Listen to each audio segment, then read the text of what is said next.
Good morning everyone. साथियों, अभी हाल ही में उत्तर प्रदेश लोक सेवा आयोग द्वारा पीसीएस परीक्षा 2021 के लिए आंसर की जारी कर दी गई है। ठीक है। और सभी लोगों ने देख लिया होगा अपना अपना जो स्कोर है, अपने जो मार्क्स बैठ रहे हैं सही, अपने जो क्वेश्चन बैठ रहे हैं सही, वो वाले, तो उनके आधार पर ही सिलेक्शन निर्धारित होने वाले हैं। दो पेपर आप समझ सकते हैं, GS1 और GS2। ठीक है, GS1 और GS2।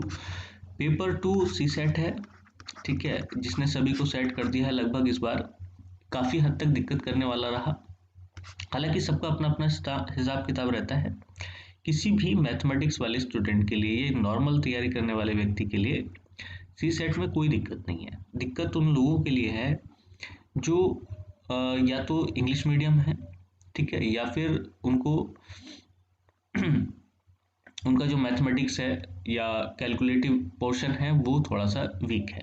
चलिए कोई बात नहीं, हालांकि जो लोग ठीक ठाक स्कोर करने वाले हैं वो सब लोग एडजस्ट कर लेते हैं। और मेरा यहाँ पे ज्ञान पेलना थोड़ा सा सही भी नहीं है, क्योंकि अभी हम उस स्टैंडर्ड को नहीं प्राप्त करें जो रिक्वायर्ड है, ये ज़रूरी है। मैं तो यहाँ पर सिर्फ अपना स्कोर कार्ड और कुछ महत्वपूर्ण बातें जो शायद भविष्य में हम सभी लोगों के लिए हितकारी हो सकती हैं, वो डिस्कस करने के लिए आप।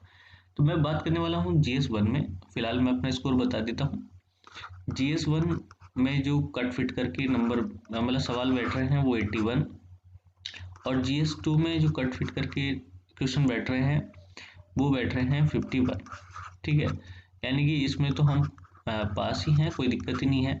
बात इसमें देखनी है कि 81 वाले में क्या होना है। हालांकि मैं फिर मिलूंगा आप सभी लोगों से और इस बारे में डिस्कस करूंगा, क्योंकि भाई हम भी भविष्य के पीसीएस कहे जा सकते हैं, आप लोग भी भविष्य के पीसीएस हैं, क्योंकि धीरे धीरे ही प्रोग्रेस होती है। ठीक है, पिछली बार का जैसे स्कोर था, लेकिन इस बार कुछ बढ़ोतरी है स्कोर में। और अभी तो जो प्रेस्क्राइब्ड जो कट ऑफ्स लोग लगा रहे हैं उसके अंदर भी देखने को मिल सकता है, मतलब सिलेक्शन देखने को मिल सकता है। लेकिन मुझे थोड़ी सी दिक्कत है इस बात से, क्योंकि जितना कम लोग बता रहे हैं कि 75 तक, मुझे नहीं लगता इतना चला जाएगा या इतना कुछ हो जाएगा, वो सही नहीं लग रहा। ठीक है, पेपर के स्टैंडर्ड पे हम लोग बात करेंगे तो पेपर का स्टैंडर्ड तो सही था, कोई दिक्कत नहीं है, लेकिन इसमें जो फैक्चुअल डिटेल थी ये बड़ी हैक्टिक रही, मतलब बहुत ज़्यादा दिमाग ख़राब करने वाली रही, क्योंकि इतनी ज़्यादा डिटेल तो याद करना बड़ा मुश्किल काम है। आप खुद समझ सकते हैं कितने फैक्ट याद कर ले कोई व्यक्ति, और उसमें भी फैक्ट वो वाले फैक्ट जो क्या बोलते हैं कि कभी एग्जाम में नॉर्मली व्यक्ति ने पढ़े नहीं होंगे। ठीक है, आप अच्छी से अच्छी किताब उठा ले तो उनमें जाकर के वो फैक्ट मिलते हैं। तो इतना आसान भी नहीं था।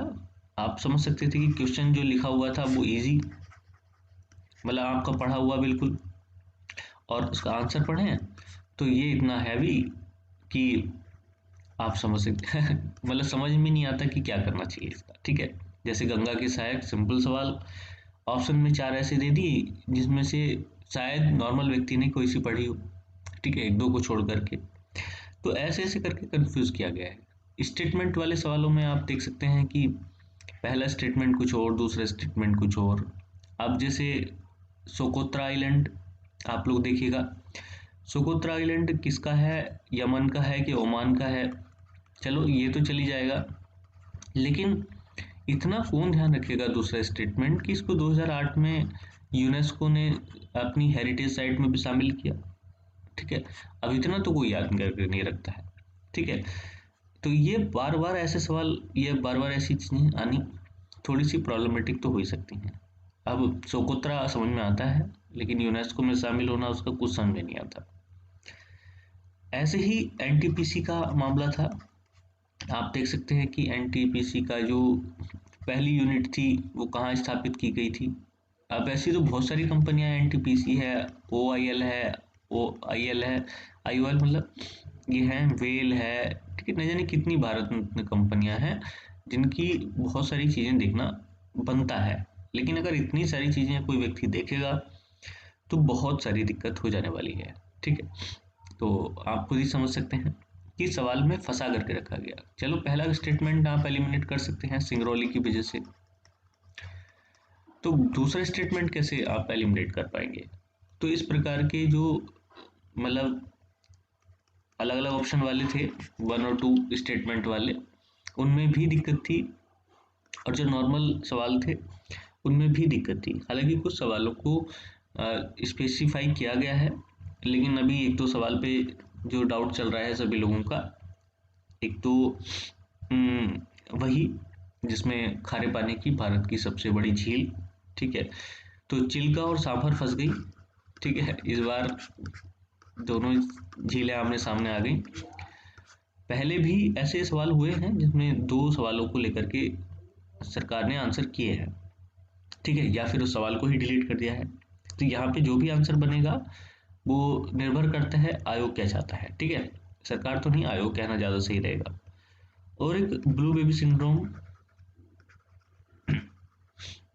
ब्लू बेबी सिंड्रोम मैं इसलिए भी कह रहा हूँ क्योंकि भाई आप ये ना समझे कि मैं कोई विशेष एनालिसिस कर रहा हूँ इसका, क्योंकि ये मेरे भी गलत हैं।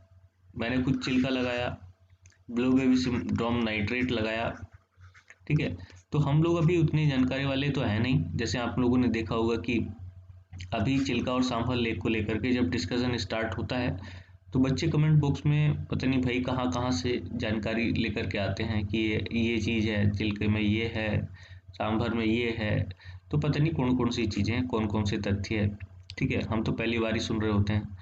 ब्लू बेबी सिंड्रोम में भी ऐसे ही है, वो जो बैट हीमोग्लोबिन है जो भी, पता नहीं, वो तो हमने अभी सुना जब ये सवाल गलत हो गया, पहले तो सभी लोग नाइट्रेट बोल रहे थे, बाद में सबका आंसर चेंज हो गया। लेकिन कुल मिलाकर के ये सारी चीज़ें बड़ी प्रॉब्लमेटिक है। अब बात कर लेते हैं कट ऑफ पर।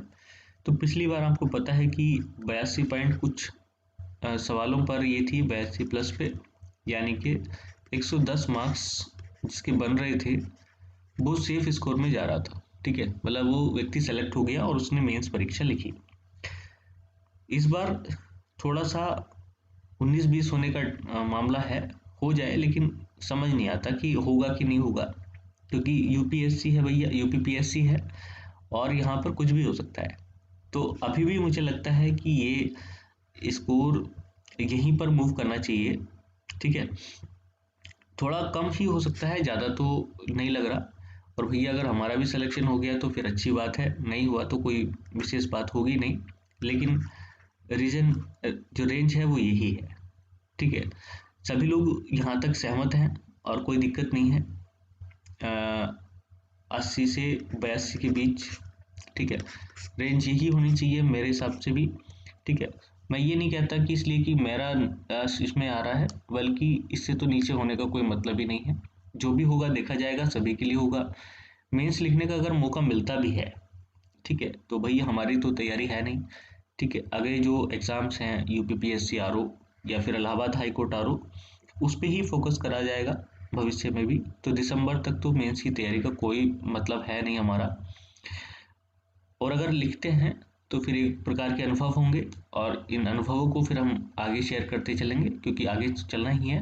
टारगेट पीसीएस और आईएएस ये तो सभी के रहते हैं, फाइनली जॉब ले या ना लें तब भी।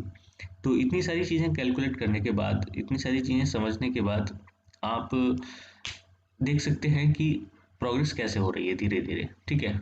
अभी पीसीएस का जैसा भी है, अगर सिलेक्शन होता है तो एक अचीवमेंट और हो जाएगा हमारे साथ, और उसके बाद तो आगे बढ़ना ही है, अगले साल तो ये बचेगा नहीं, ठीक है, तब तक देखते हैं क्या होता है। तो सभी लोग अपना जैसा भी स्कोर है वो है, लेकिन मैं स्कोर शेयर करने के लिए नहीं कहूँगा, लेकिन जो हमारे साथी हैं उनके लिए मुझे अपना स्कोर शेयर करना ज़रूरी था, इसलिए मैंने अपना स्कोर शेयर कर दिया है, ठीक है, दोनों ही हैं ये। और साथ ही साथ पीटी का जो स्कोर कार्ड है वो भी मैंने अभी शेयर कर दिया, ठीक है, तो वो भी आप लोग देख सकते हैं अपनी इसी चैनल के माध्यम से, तो वो भी आप चेक कर लीजिएगा। जैसे ही लोअर मेंस की आंसर की आती है तो लोअर मेंस का भी स्कोर मैं आप लोगों के साथ शेयर करूंगा, तो देखते हैं क्या होता है। जय हिंद।